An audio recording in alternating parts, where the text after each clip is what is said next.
I was miserable in my life. I didn't like waking up. I ain't have no purpose. I didn't know what I was supposed to be doing. On October 8th, 1985, I walked in a comedy club for the first time. Signed up for the following week. The following week, a girl took me down there. She said, "You got to go to comedy club. You're the funniest person I've ever met." I never even heard of comedy clubs. I'm 27. I walked in the comedy club. I signed up for the following week. I'm gonna sit here and learn. I knew I was funny. I just didn't know what to do with it. They had 10 acts go up. 9 of them went up. I didn't laugh at one joke. I was just sitting there just, man, I wish that was me. Man, they should have said this.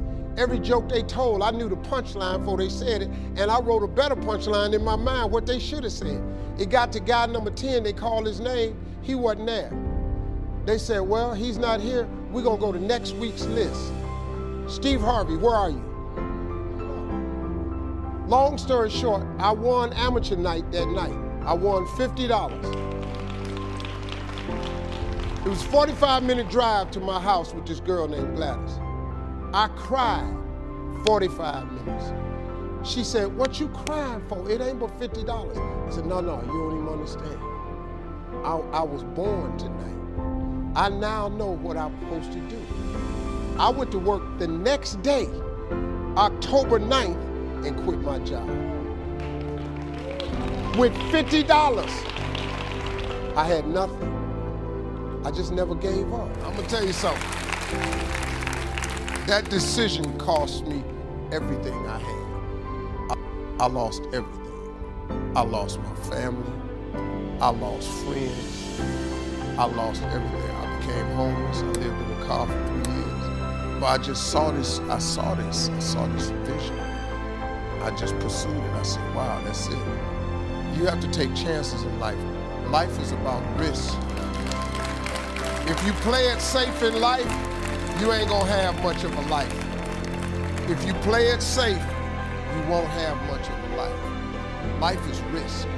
It take courage to pursue the dream. Now, it's gonna cost you something. Most people are not willing to pay what it costs to go after your dream, because you're gonna have to hurt a little bit. And most people don't like being uncomfortable. If you don't wanna be uncomfortable, please do not pursue success, because success is a very uncomfortable feeling. And I just learned to be comfortable being uncomfortable. Life is hard. See, for every time you have a plan, a dream, an aspiration, or a goal, do you know what happens every time you have one of those? This thing comes along called life. It happens to everybody. Life has disappointments, it's got peaks and valleys. You're gonna lose somebody you care about one day. That's a valley. Somebody gonna close the plant you thought was gonna stay open so you could retire. That's a valley. Somebody gonna fire you for an unjust cause. That's a valley. The people that got your credit card gonna sell their company, gonna sell their business to another credit card company. Your 18% go up to 26%. You don't even know why now your minimum didn't change. Because it's life. You can stop thinking that life fitting to be easy, because I got news for you, it ain't. That's a false hope to think you're gonna have a wonderfully carefree life. That's unthinkable. We all live in this bubble.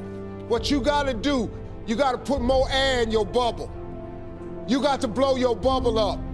Expand yourself. Take yourself out your comfort zone. Do not live in your bubble. Put some more air in your bubble. If you stay in your comfort zone, that's where you will fail. You will fail in your comfort zone. Success is not a comfortable procedure. It is a very uncomfortable thing to attempt. So you gotta get comfortable being uncomfortable if you ever wanna be successful.